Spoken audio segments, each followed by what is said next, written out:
if you remember last week, when I was trying to get on, it wouldn't let me.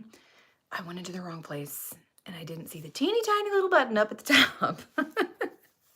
Okay.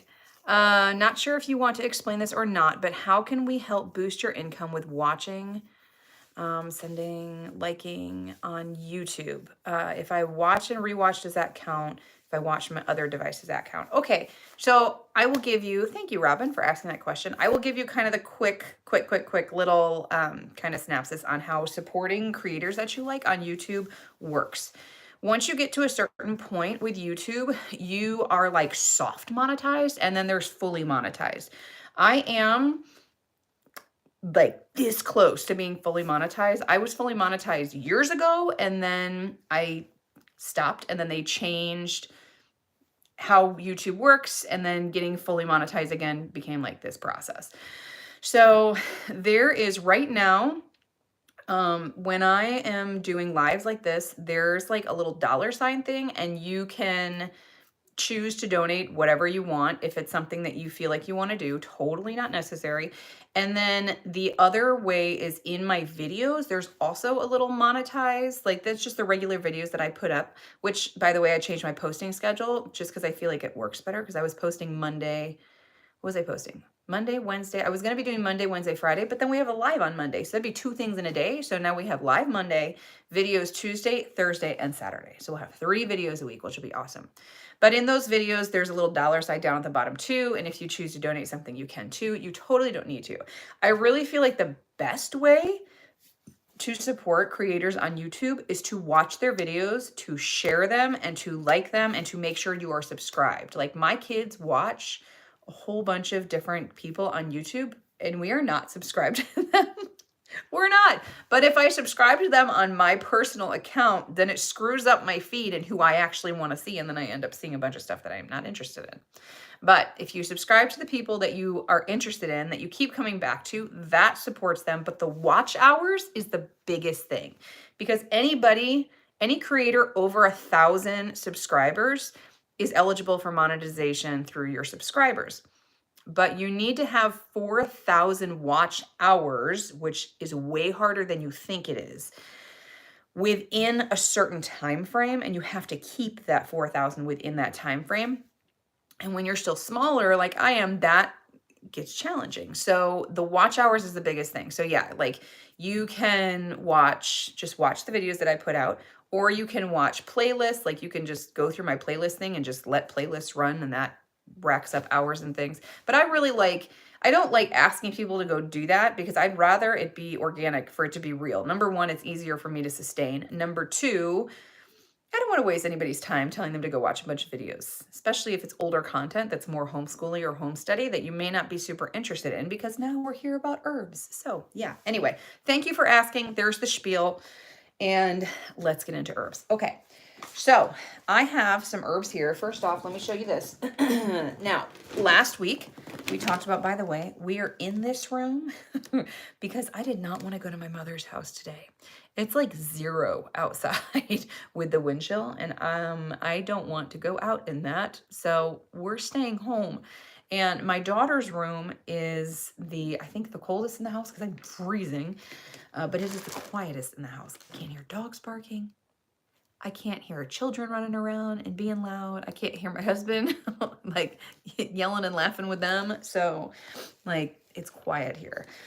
So everybody's seen these before, right? Like you've seen so many people on social media that have these photo things, right? You've got the box and it locks, and you've got all the little containers, photo containers here. I got this from a yard sale forever ago, meaning to use it for pictures, but seeds just made more sense. And about that time was about when it started becoming really popular too. I probably saw somebody do it and I was like, that's brilliant. I have one of those. Let me do that. So yeah, and I just put some masking tape on there with it real cheap and put in there what I have. So these are, well, this says herbs, so we'll just keep this going. All right, and then I just stick all of my like seeds that I've saved in there. Probably need a second one, to be perfectly honest. But yeah, my seeds that I went through with you guys last week are at my mother's house and I'm not going to get them. So we're going to use some of these as an example. All right, so I had posted over on Instagram, if you saw it over there. If you didn't, I'll just tell you here. I had asked a question asking people if they knew what seeds should be planted now in the fall to ensure you have a spring or fall or spring or summer crop next year. Because there are some seeds that need to be sown now so that you have them the next year. You can't plant them in the spring and start them in the spring like you would do like any other vegetables or a lot of other herbs, a lot of culinary herbs. They need a longer dormancy period. So I asked that question and virtually nobody knew what herbs that was. I said, that'd be a great live topic, I think. So here we are. So I have the herbs that I just kind of have in here, and we're going to use these as an example. So I'm going to tell you just real quick the herbs that I have in here, and then we're going to talk about some herbs that are going to need to have that dormancy period, and we're going to talk about the different ways that you can create that dormancy period, and then ones that you can direct sow now to help get you that crop next year. Okay, so we've got holy basil, definitely an annual here where we live in zone 5. Now we're like 5A because we're far northwest Illinois, like way tucked way up in the corner there. But here in, I don't know, since they changed the map, I think we might be 5B now, but whatever, we're zone 5 and it does not grow perennially here. Any of the types of holy basil. Okay, we've got fennel. That's an annual. Star anise is a perennial. We've got, I'm going to make a second pile here. Thyme, depends on your thyme, whether it's going to be annual or perennial. Cumin, I've only just had that annually. Skullcap, depends on what type of skullcap you're going to do. Italian oregano, perennial all the way. Lemon balm is perennial. Echinacea, which is also known as purple coneflower, is perennial. Bouquet dill, that is annual. Borage, perennial. Annual. Thyme is, like I said, that is depends on the type, but it is, this type that I have is perennial. Marshmallow, very perennial. Cilantro, I don't grow because it's gross. I don't even know why I have it. There's purpose for it. I just really don't like it. I would think I was going to grow it one year, and judging by looking at this, it's never been open. I don't think I ever grew it. And this is from 22. So I must have had dreams for it and then gave up on those dreams. Okay, St. John's wort, very much perennial. We are going to talk about those guys. Milk thistle is annual. Mint of virtually any kind. This is lemon mint, perennial. And then these are repeats. Yarrow is perennial. Okay. So those are some that I have here. I have a bunch more. A lot of them are just kind of repeats. But I have them kind of over here. Sorry, her bed is very loud. It's just kind of like creaky. Okay. Now, is that everything? I think so, yes. All right. We have also, if you guys have any questions or things that you want to know, pop them down there and I will get to your comments. So do all herbs have a medicinal use? Yes, they do. They all have medicinal use. They all do some wonderful things. Now, I'm going to say that some of those medicinal uses are nutritive, meaning they provide that nutrition and the benefits to your body that are going to help support and heal your body through, the minerals that they provide. Like some herbs, they're very mineralizing. Some are like, what's one? Oh, why am I drawing a blank? Like nettle. I always come back to nettle. Nettle's super, super nutritive and it's super mineralizing. Red clover is another one that's mineralizing. Okay. Butterfly milkweed, marjoram, basil, cinnamon. Okay, perennial, milkweed is perennial, marjoram, basil is definitely annual. These are all repeats. Oregano, yeah, these are all repeats. And then we've got marigold is annual. Common lavender, common English lavender. This is perennial. if you take care of it properly, which we can talk about because people always have questions. Then how do you get your lavender to come back? I can tell you the tricks. Summer savory, lemon balm we talked about, rosemary. Rosemary, so, oh, it even says it on here. I never noticed that. Is a tender perennial. So lavender, okay, well, wait a second. I'm just gonna keep talking. Hyssop is a perennial and it grows like a weed. It's amazing. There's more Tulsi, mullein, all day with mullein. Stevia is annual. Roselle hibiscus is perennial, but not in my zone. A lot of these are like perennial, but not in my zone. Just because I just live in the wrong area. Chicory is perennial. Chives are perennial. Caraway is biennial. So is mullein. Mullein is biennial also. Sorry, I was getting a text. I want to make sure it wasn't my husband needing anything. Chamomile is a self-seeding annual. That's basically what that is. Lemongrass, annual. And I'm going to tell you, lemongrass, I plant this every year in a pot and keep it by my door. And there's another plant, and I still can't remember the name of it.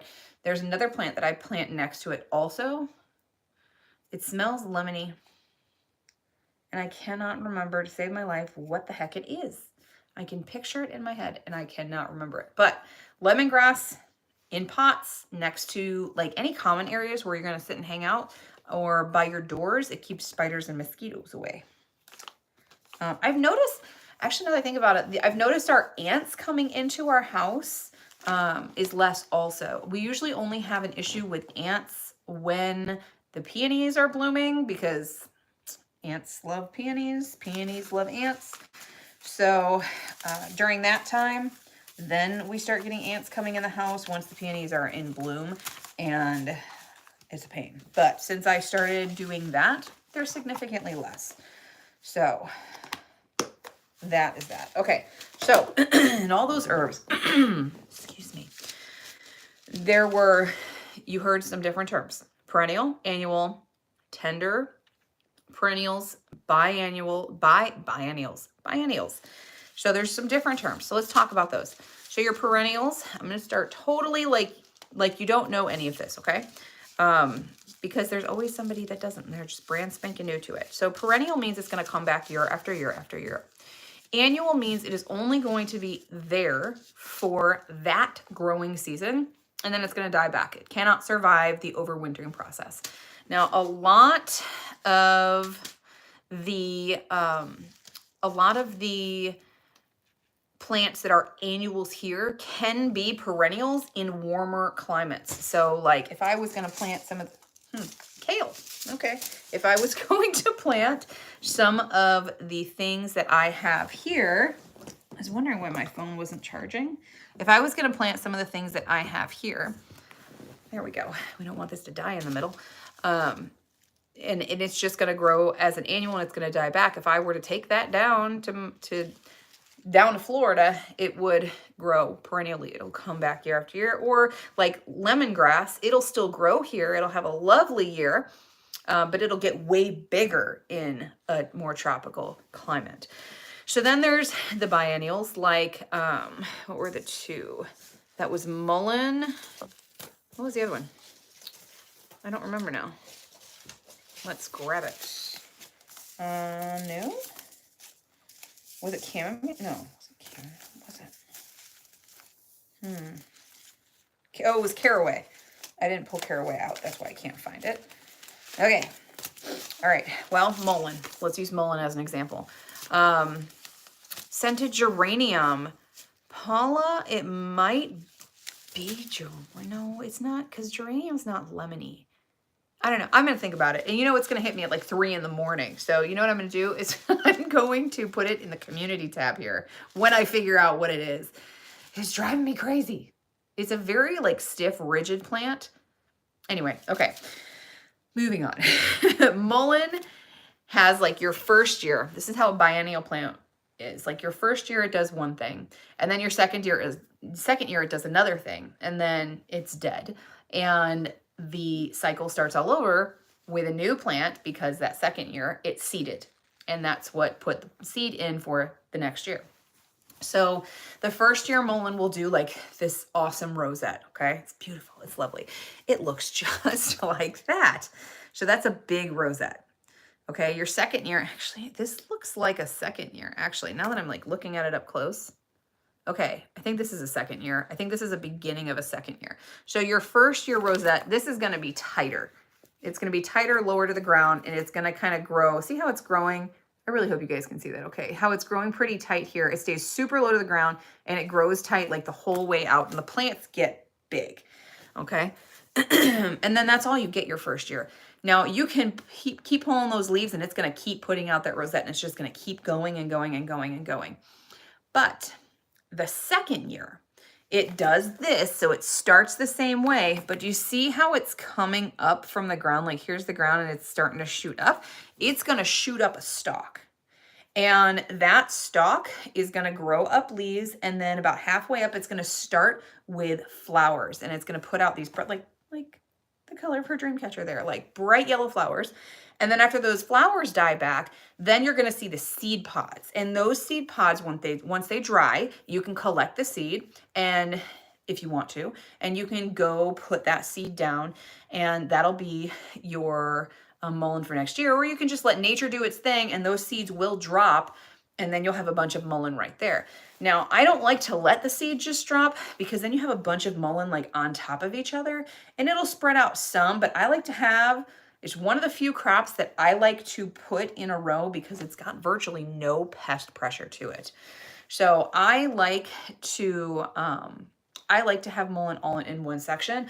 Also because those seeds fly, and I'm going to put the short in YouTube because I made it in Instagram as a reel, but I'm going to put it up, I don't know, sometime soon, like tonight, tomorrow, so one of these days, and the next day or two, I'm going to put it up. And if you look real carefully at it, you can see the seed like fly. It is super, super tiny seed, and it just, any bit of wind and it's just, so I don't like to just kind of let it sit right there, or else I'll have the mullein everywhere in other rows that I don't want it to go in. So when my rows are covered for the year, like right now, the majority of them are covered, then I will go ahead and seed. So if I get mullein seed on top of another row, it's on top of the plastic. It's not gonna germinate. It's just gonna roll off. Wind will blow it somewhere else. It's fine. But I don't wanna have to pull out all of this mullein from my chamomile bed or my calendula bed or, you know, whatever else I'm trying to grow there. So, okay, pause to read comments. Okay, we already talked about that. Hi from Mississippi. Hi, Sharon. I bet you do not have 0-degree weather right now. It's so cold here. That would be good. Okay, Paula, I will do that. All right, so let's talk about, that's a biennial plant. So caraway, same thing. Like all biennial plants kind of have their cycles and then they die back, but they're putting forth the next generation. And then you've got your self-seeding annuals like chamomile. A self-seeding annual is a plant where that plant in itself has one life cycle. It will be dead by the end of that season. It's done. And then the seed that it drops, like if you don't stay on top of chamomile pretty regularly, it's gonna drop your seed all over. Now it doesn't spread obnoxiously like mint. It's not gonna be everywhere, but it spreads. It doesn't spread. It seeds pretty easily. So if I did not stay on top of my chamomile and I just kind of let it go to seed, it would drop seed like all around there. That's another one where the seeds are super small. They're super fine. And they're just going to kind of spread all the way around. And then I'll have chamomile like all in this area around here. My chamomile, I do kind of a mix with. I let it just do its thing because I keep the chamomile in the spot that it's in, but I also plant other things around it. And then I plant some chamomile here, and I plant some chamomile here, and I plant some chamomile here. So I have it all spread out. You never want to plant one herb and keep one of anything and keep it there all the time, because if one crop is in one spot year after year all the time and you don't switch things up, then you will have increased pest pressure. You will have issues with the soil, you will have to like amend it, because soil, like every plant will pull something from the soil, whatever it needs. Some things are nitrogen fixers, some things are nitrogen feeders, some things are heavy feeders, some things are, you know, they just like, they pull different amounts of different types of minerals and vitamins and things that they need from the soil. So if you're planting the same thing and the same thing lives there all the time, and you don't have other things around to help fix and, you know, give nutrition back to the soil, then you have to end up amending things. And then you end up more devoid of certain things if you want to plant something by it. So it's called rotational planting, where they're perennial things that are just there all the time. If it's a plant like, let's say, star anise that we just kind of let be and let it do its thing, and it comes back year after year, that same plant, it's got a pretty small footprint. It doesn't spread out. It's not real bushy. It's just tall and thin and just kind of does its thing in its own little spot. We plant other things around it. We have more of a permaculture mentality. We don't do like row gardening, where it's like one crop, one herb, that's it. And then, you know, rotate through. There are a couple exceptions, like I mentioned with the mullein, but it just kind of depends on the herb. And then once that's done with its 2 years, that's going to go somewhere else, and another crop is going to go in that place. It's freezing here, 41 degrees. It's t-shirt weather at this point in time. I couldn't handle it up there where you are. Okay, Sharon, I am from Florida. I am not from here. I do not speak this winter language of these people here. I can't do it. I can't do it. After you feel 0 for a prolonged period of time, though, 41 is like, now it's not t-shirt weather. And it is for my kids and my husband. But for me, that's sweatshirt weather. Like, I can do tank top, long sleeve, or like, you know, wear something like this and then put my sweatshirt on top of it. I'm fine. And I can work in that, and I'll actually end up being hot. But 41 degrees, 40, 50, 60 degrees, farming in that to get beds, like to do the bulk of the work to prep your beds and to put your beds to bed, is like the best. It's so much easier to work in. You don't get overheated. It's really comfortable. You usually have a nice breeze. It's like, it's beautiful. And honestly, after a long winter, 40, really even 30 feels incredible after you have a freezing cold Illinois winter. I feel like the Midwest is the place where you get the extremes of everything. And we never had wildfire stuff to deal with, but this year we did. So we got wildfire smoke this year too. So we have earthquakes, we have tornadoes, we have the remnants of the hurricanes that come up. That's what gives us our tornadoes. We have derechos. Having been through a handful of hurricanes, I think I'd prefer hurricane, because at least you can prepare for that. They were calling derechos land hurricanes, and it very much felt like it. And there was no warning. So they just said, hey, by the way, you might get some severe weather. And then all of a sudden you're like, here's 150 miles per hour. Like, holy cow. So yeah, we do get the extreme cold, extreme heat. And I was actually born in South Florida, and then we moved to Central Florida, and I was all over Florida. I would take an Everglades summer over an Illinois summer any day. Yeah, because once all the corn comes up here, 80% of the humidity in the air is from the corn. It's rough. In northern, Kelly A. Okay. Hi, Kelly. Northern Minnesota here. I enjoy your channel. Thank you so much for watching. I bet you guys have a bunch of snow up there already too. We just started getting snow, which I could do without, but it's okay because it's Christmas time. We're ready for it. Okay, let's get back into it. My nose is like super itchy. Okay. Let's get back into these. I'm just going to kind of go through hyssop. Hyssop, great respiratory herb, is a perennial. It is also a mint. Okay, so it's in the mint family. A lot of mints, you can determine whether or not it's a mint by the stem, and it has a square stem. Now, not all mints have square stems, but if it has a square stem, there's a good chance it's a mint. So you just do a quick little Google search and you can figure that out. But hyssop spreads like crazy. We've had it go underneath sidewalks and up into completely different garden beds. It comes up through the cracks of sidewalks. This stuff is relentless, and I'm totally happy. I'm not mad about it, because this stuff is incredible for your respiratory system. If you have respiratory issues, hyssop all the way. But if you don't have the space or the desire for it to go everywhere, then put it in a pot and maybe make sure that it doesn't have holes in the bottom. Just do like, rocks or pebbles or something in the bottom. But it will go through. That's how we got it everywhere. It'll go through that pot with a hole, even if it's super, super small. Rosemary is a tender perennial. So a tender perennial means you better insulate that sucker.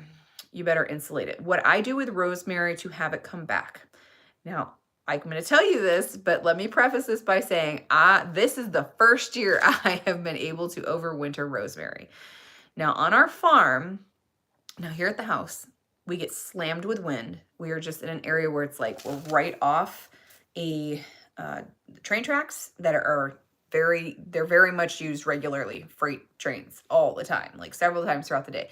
And it's a straight shot out of town, obviously. So we get that wind and it just creates this wind tunnel and comes up and just slams our house, which is the side that the garden is on. So having that, any kind of tender perennial is not going to survive. So if you have wind, you need to really insulate the crap out of your rosemary if you want it to survive to the next year.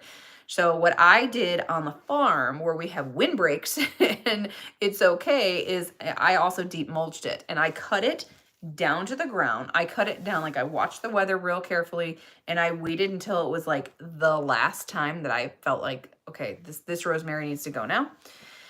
And I cut that down. I mean, it was like this high off the ground. And then I mulched very heavily. Like I put dirt up to right where I cut, and then I very heavily mulched around it. And I think it's going to be okay. Because it was okay last year when I kind of accidentally mulched it. It was like an accidental blessing, I like to call it. Do you have, we deal mostly with tornadoes. Yeah, we do too. Tornadoes suck. They really do. Do you have a video on making oil of oregano? I do not. But if I can tell you how to do that real quick right now. So you take dried oregano and your oil of choice. If you want to make it with olive oil, you put about, you could do 1 part oregano to 5 parts oil, or you can make it as strong as you want, honestly. But what is I would say 1/3 dried oregano, and you can do the rest your oil and let it sit for 4 weeks. Give it a shake, just kind of do this with it every day. Keep it out of the sun and keep it in a temperature controlled, cooler, dark place. Doesn't need to be in the back of the fridge or anything. After 4 weeks, drain it. And there you have oil of oregano. And then store it. Make sure you store it either in the fridge or in a cool, dark place. And olive oil goes bad, after about a year. It starts to go rancid. And you can tell when an oil starts to go rancid. It is a god-awful smell. Now, some herbs also smell horrible. So make sure that you are familiarizing yourself with how these things smell when you use them. But oil of oregano does not have a bad smell. It smells like oregano and oil, but you'll be able to tell when it starts to smell off, then switch it out. Any thoughts on ground cherries? I planted them here 2 years ago and they come up here on their own every year. Yes, it's because they're volunteers. We have ground cherries every year. It's like the gift that keeps on giving. It's like tomatoes do that. Tomatoes is the perfect example of what we're talking about here. They can survive in a dormancy period. So you have a tomato drop to the ground. It is impossible to get all of your ground cherries. I have decided it's impossible. So if you're not familiar with ground cherries, those that have never grown them, they're a tomato technically, but they're like a bush and they just kind of grow out and they're low lying and they kind of bush out like that. And they resemble, it's like a cross between a cherry, because they're like the size of a cherry, of a little bit of a smaller cherry, and a tomatillo. So they've got that paper wrapping around them, but significantly smaller, right? So they will dry and then drop to the ground when they're ready. And then you just harvest them by picking things up around the ground. But you will always miss some. Or there'll be some where you'll go and grab them and they'll be like, oh, that was too late. So you just kind of leave it there. Well, then that seed goes into the ground and then you have 8 billion ground cherries every single year. It happens. So if you want to get rid of them, just pull those when they come up. Just pull they're just volunteer plants. That's what a volunteer is.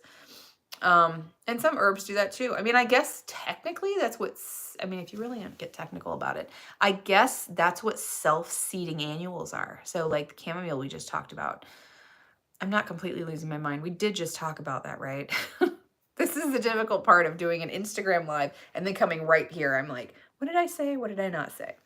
But chamomile being a self-seeding annual, you have the same process with that with tomatoes that drop. You have those volunteer plants. Pineapple tomato taste. Yes. Now I hate fresh tomato taste. I don't know why. I don't care for it. Now you fry up a tomato, love it. All the tomato products, love them. I have no problems with them. I love them. And I can eat fresh tomato on a sandwich. I have no problem with that. Not in a salad. And I can't just like pick a tomato and eat it, except for ground cherries and Juliet tomatoes. Those two I'm okay with because they're sweeter. They're not so savory, I guess. I don't know. I don't love this. Now, store-bought tomatoes, you can't pay me to eat them. I am sure just about everybody here has heard of and probably watches Jess from Roots and Refuge, and she has the killer line for that. Store-bought tomatoes taste like disappointment. It is 1000% true, and I can't do it. It's gross. So, okay, let's get back to herbs, shall we? So, common English lavender. This one needs to be cold stratified, and we're going to talk about that in a minute. But that can be perennial. Now, your lavender, when you want to overwinter your lavender, the way you prune it at the end of the year is what's going to determine whether or not your lavender is going to thrive throughout the winter. If you keep the long stem, excuse me, guys, I have not been taking my elecampane the way I should be. So if you get that lavender, like where the blossoms grow up over, sorry, I'm getting some text messages and it's distracting me. If you have the stems where the lavender will bloom on, if you leave those, it's going to, it's basically going to prevent it from being able to go into its like protective dormancy period. When you are harvesting it, you want to harvest it, I think it's 6 weeks. I do it about 6 weeks before winter, before your first frost. Not even your freeze, your first frost. You want to cut that back and cut it into a dome shape. When you've got several lavenders to do, it's a good idea just to go through with like hedge clippers, like electric hedge clippers, and just kind of go over. Even if you don't have anything to chop down, just go over it and make it a nice little dome shape. You don't want to cut it all the way around, just dome. And that way, everything that you have cut has a good chance to like snap shut, to kind of heal and scab over, so to speak. And then it's good and protected for winter. If you don't do that, everything on top is way more vulnerable, and then you can have things snap, you can have things break, and it ends up dying. If I do not prune, everything will die every single time. And I just had to say, I have 3 that I planted this year that I didn't get a chance to do that with. So we'll see what happens to them. They do have a bit of a wind block, so I'm hoping I'm hoping that God lets them live an extra year. So lavender is perennial, but it's kind of a high maintenance plant. So you have to take care of it well and put it to bed for winter if you want it to survive. Now we're going to hang on to that one because I need to talk to you about something else with it. Yarrow, you can do whatever you want to this thing and it's going to come back. This is an incredibly hardy perennial. It'll come back no matter what you want it to do. Marshmallow, same thing. Super, super hardy. It's gonna come back no matter what. What are the zones for this one? 3 to 9. Yeah, this one is pretty much any zone. It'll grow. Anise, this one's perennial. What are the zones? This one's 48. This one's pretty hardy too. I don't know. Anise is perennial, but I always end up pulling this because I don't do tons of stuff with anise, so I will plant a very small amount of it. I don't plant it as like a big crop for us to sell or to make things with. That one is more of just like some years here and there, and then I end up pulling the plant. But that is a perennial. Skullcap, we're going to talk about this with lavender. Skullcap and lavender need to be what's called cold stratified, and we'll talk about that in just a second. And then St. John's wort. This thing is another super hardy perennial plant. It doesn't self-seed, but like where we talked about how mullein and chamomile will self-seed, where it'll just kind of like drop around and you'll have seed everywhere. It's a very small seed. I think maybe it's kind of like blue vervain, where it's going to kind of just either the wind or animals will pollinate and like they'll spread it. It'll go here and there. Because looking at St. John's wort on our farm, we have a plant here, we have a plant here, we have a plant there, we have a plant. It grows wild, and it grows wild in many, many places. But it is all over the place, and it's not just like it's not self-seeding in just one contained area. Blue vervain does the same thing, but it does that kind of in clusters. So it'll kind of like drop seed in one area, and then you'll have it come up here, and then like the next year it'll be over there, and it'll clump over there, and then it'll be over there, and it'll clump up over there.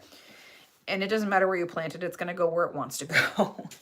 It has a mind of its own. Calendula is another example of a self-seeding annual. This one, there are the seeds, in case you have not seen, kind of look like a weird C. If you do not, ooh, this one's nice and open. I'll show you this one. Usually they close up a little more than that, but there's calendula seed right there. And it's kind of pokey on the top. It's not sharp though. But the seed for calendula, we have so much seed for calendula because it is super prolific. You get one calendula flower after, a little while. It starts to do this, and then that's your seed. And you just pop the seeds off. If you don't get to them in time, they will drop to the ground and they will grow next year. You can plant calendula in the spring. You can plant it as a start.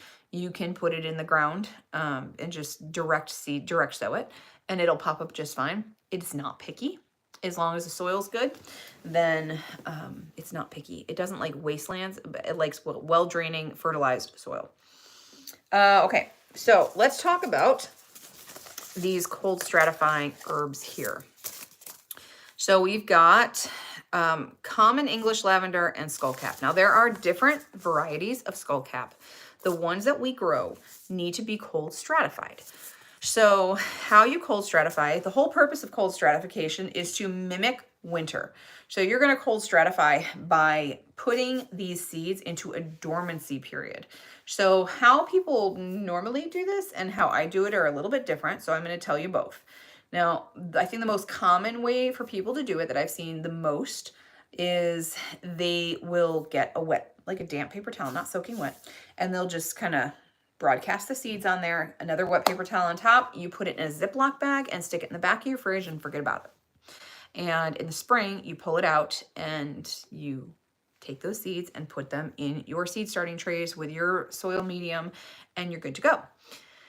How I do it and I would still do it this way if I was doing this in a refrigerator, because it just makes life a lot easier. I would just do it on a smaller scale. But what I do is I have trays. Hang on. Oh, I've been putting that off for as long as I can. Sorry. Okay. So I've got these big trays that I do soil blocks with. Now, I don't like soil blocks for every type of seed. And if you guys are interested, we can talk more about that, like seed starting time, so you can see why I'm talking about it. But I will make soil blocks. I use Pro Mix Organic as my seed starting mix. I wet it down really good. You have to have really good wet soil to make soil blocks for them to stick together. Not overly saturated, but there's like a happy medium and you just got to play with it to figure it out. And then I'll make my soil blocks and then I will plant my seeds. Like I'm starting my seeds. And this is how I do my lavender and my skullcap. So after those are put in there, then I will put a little bit of soil back on top, and then I will put shrink wrap or saran wrap on the top of it, and then I will put that inside a tote. And the totes that I have are those black ones with the yellow tops. They're just super durable, and I will put that inside the tote, and then with the saran wrap on it, and then I'll put a piece of cardboard on, and then I will put the next tray, and then saran wrap, cardboard, tray. I can fit 5 trays in these things. And then I will stick that entire tote outside throughout the entire winter. And, well, it's not the entire winter. We'll talk about that in a second. But that way I can, and then I put a tarp over it just because the totes are black and I don't want the sun to warm it up. And that'll sit there and that'll cold stratify for the rest of winter, getting its full real dormancy period. And then in the spring, all I do is open it up, take the tray, stick it on the heat mat, or if it's light germinating seed, then I will turn on the grow lights. And there it is. It is so much easier than playing with these seeds in this piece of paper towel, because that's a pain. A lot of these seeds are super tiny.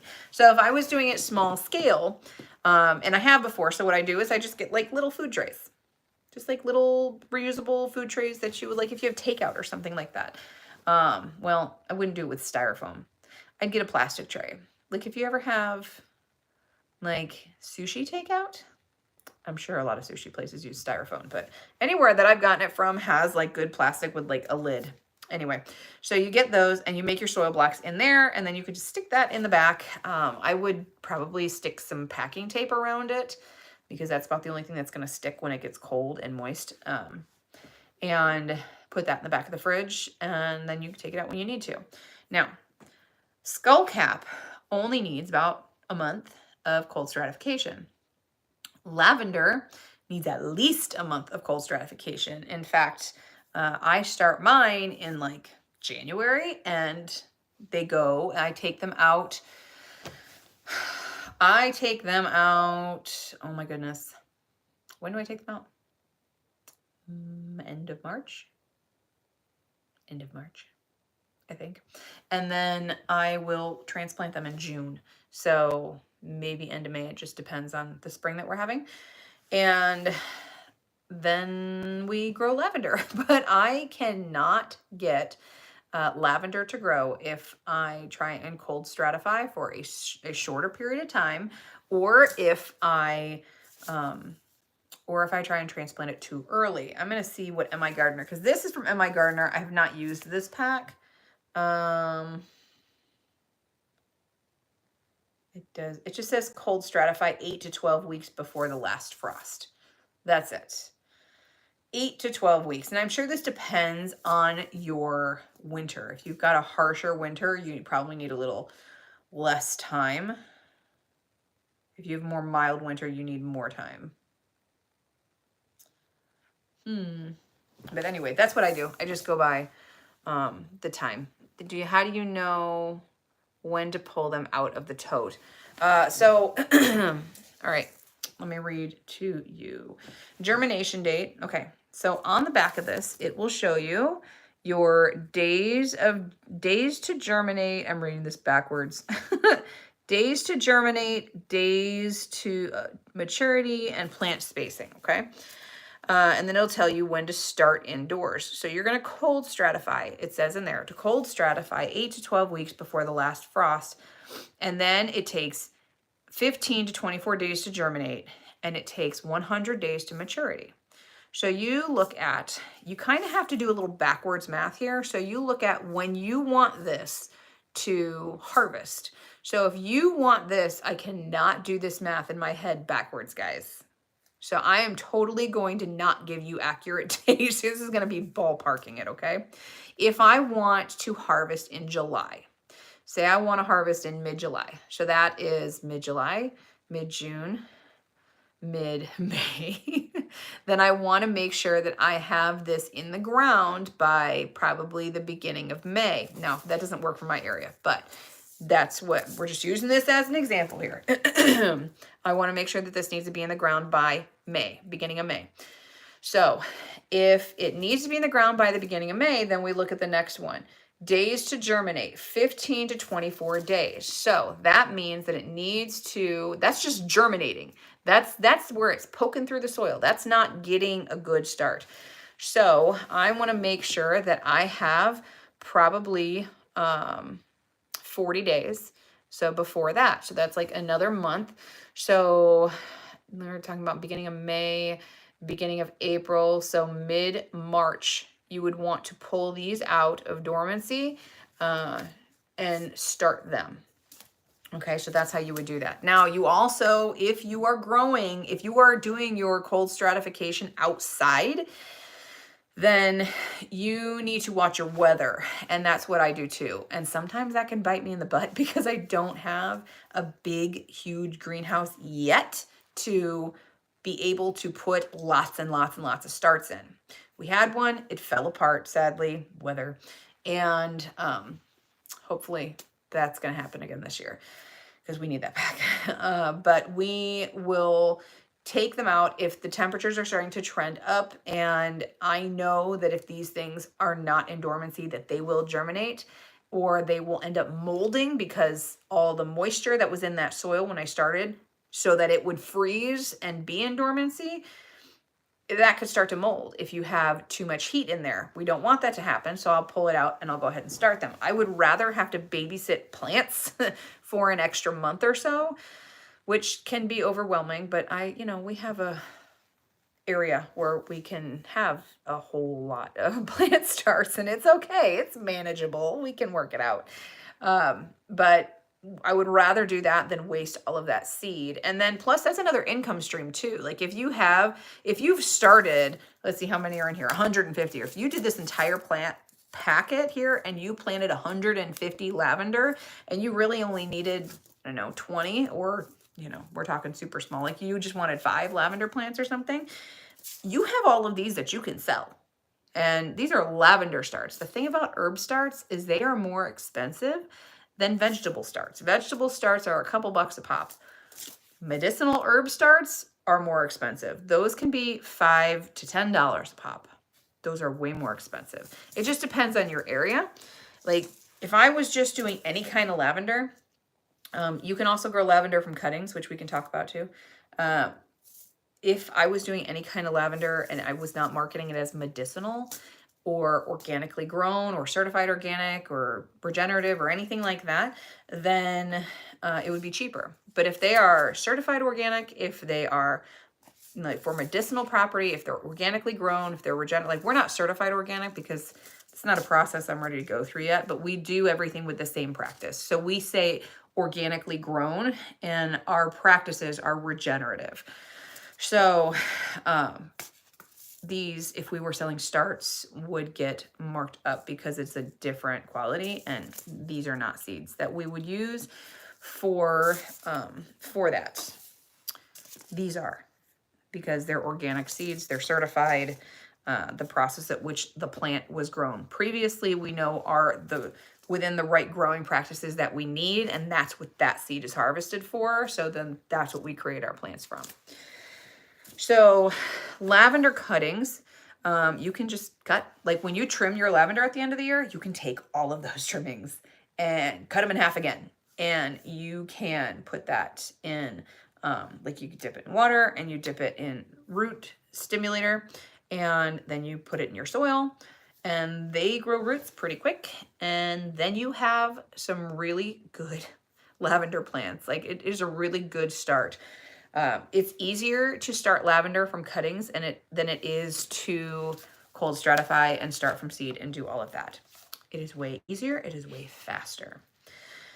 Okay, so I made a little list here of the seeds that you can plant now in the fall to get you through to the next year, so they can go through that dormancy period without you having to do cold stratification. Some plants are easier to start by seed, like direct sowing them in the fall, and because they don't transplant well.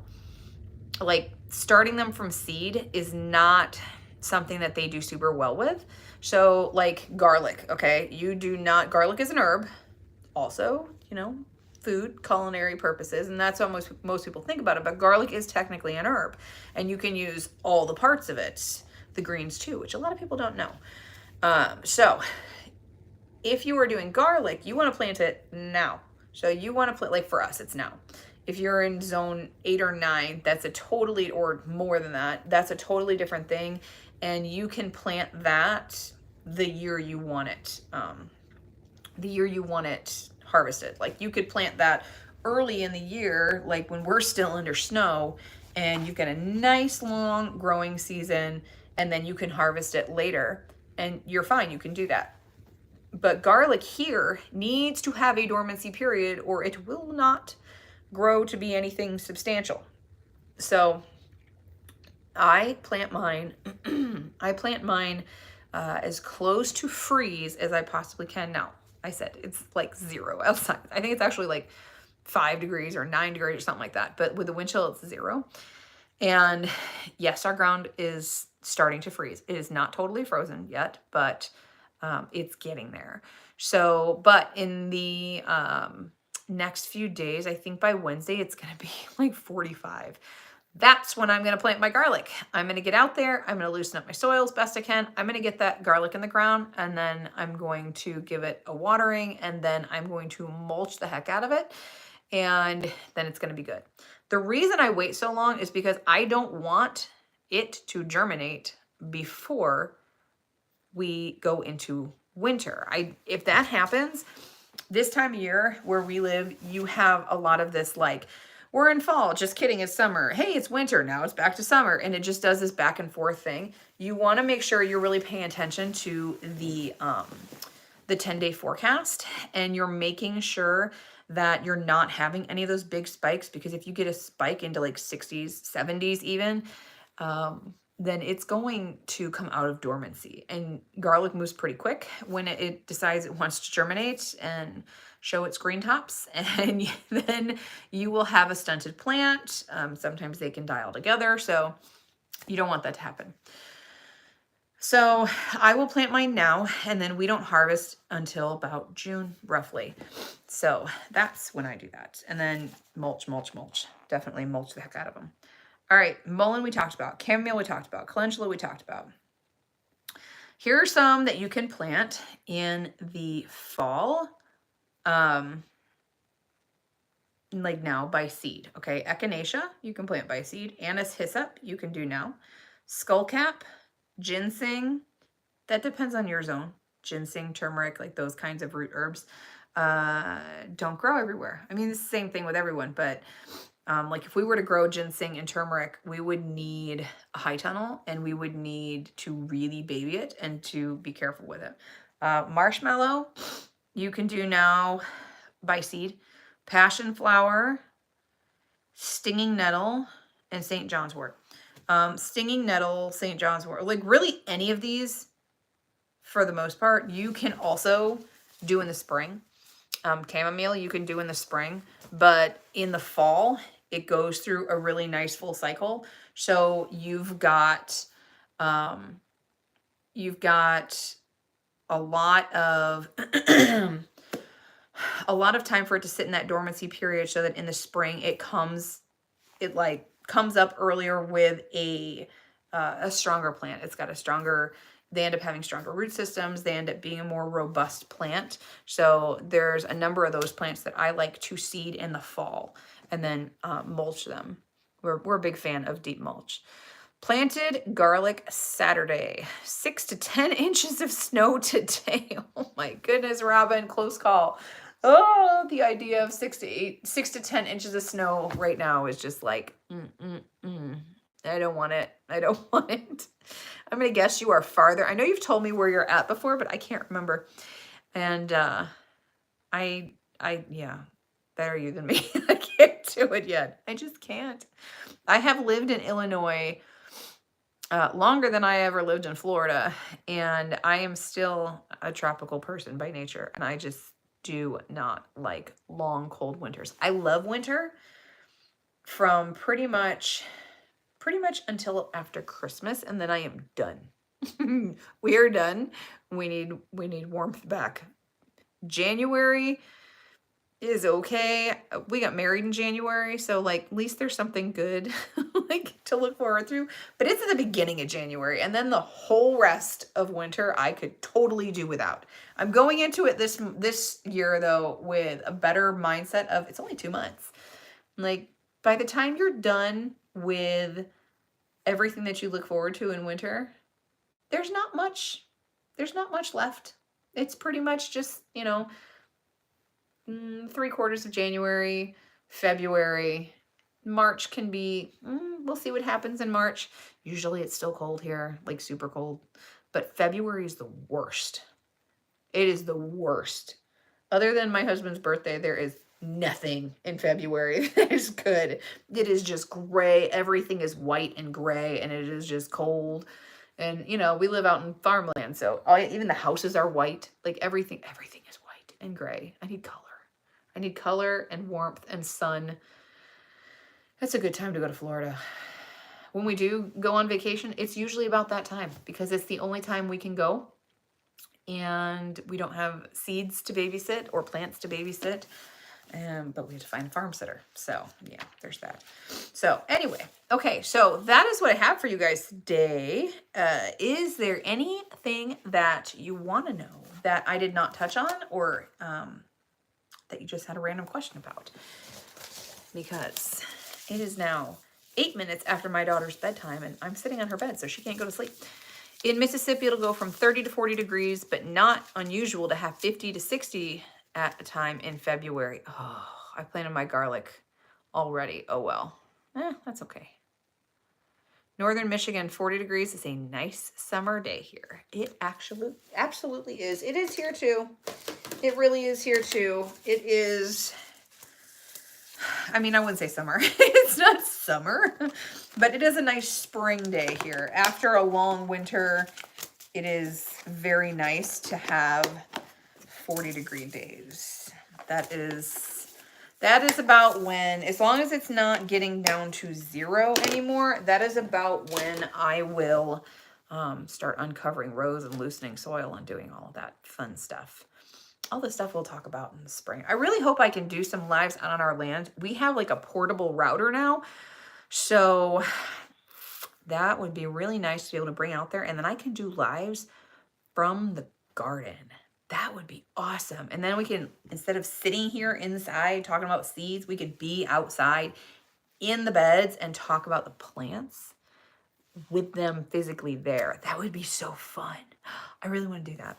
So we'll see how the router works, because this is new for us. All of this technological stuff, it's new for us. And they're putting in all sorts of new fiber lines everywhere in places that never had anything. So we'll see what it means for signals and things. I don't know. I think rural internet is notoriously really crappy, but with everything that they're doing now, it's getting better, but it's also making some things worse. So I don't know. We'll see. So if you guys don't have any other questions, I'm going to go ahead and hop off. I'm just kind of getting my seeds put away here. I'm going to go ahead and hop off. Oh, I should mention this. I am not a big fan of Black Friday stuff, but I am a big fan of providing deals and discounts for people that want to learn more about things. So I have a Black Friday sale still going on my website on everything that I do. So my herbal courses, we've got the herbal gut and the herbal lung that are out. And those are very steeply discounted. They're 40% off, which is huge. So those are 40% off. My ebook that's got the 50 different herbal remedies to stock your home apothecary, that book is 25% off. And then all of the physical products, so that's like all the products that we make with our herbs that we grow. It's herbal oils, it's tinctures. We've got some bulk dehydrated herbs there if you just want to get those herbs and make your own stuff with. Herbal soap and tea blends. All of those things are also on sale, 15% off, just because they cost so much to make. So, and there's a lot more overhead. 15 is the most I can do on that. But all of that stuff is available on sale through tomorrow. After tomorrow, the physical product sale is going to be gone. And then there's still going to be ebook. I think it's ebook. I think the ebook will still be on sale. I think. And the courses will still be on sale, but not as big of a discount. So if you're interested in those, go check them out like tonight, if you can, because they're going to be gone tomorrow. So yeah, I will leave the link after we get off here. I will pop the link down in the description box down there, and then you can come back and check it out. Or you can just go Google Serenity Hill Farmstead. We pop up everywhere, so we're there. So thank you guys so much for joining me. This one was fun. I love when everybody comes in and starts talking and asking questions. It's so much more fun rather than me talking at you. So yay. Today was a good one. And then this week, I'm just excited, so I'm going to tell you about it. This week, I am talking about all things herbal gifts all week long. So my video tomorrow is going to be on herbal gifts that you can make for people this year. And it's all the things that we sell. I'm talking about how to do them. And then Thursday's video,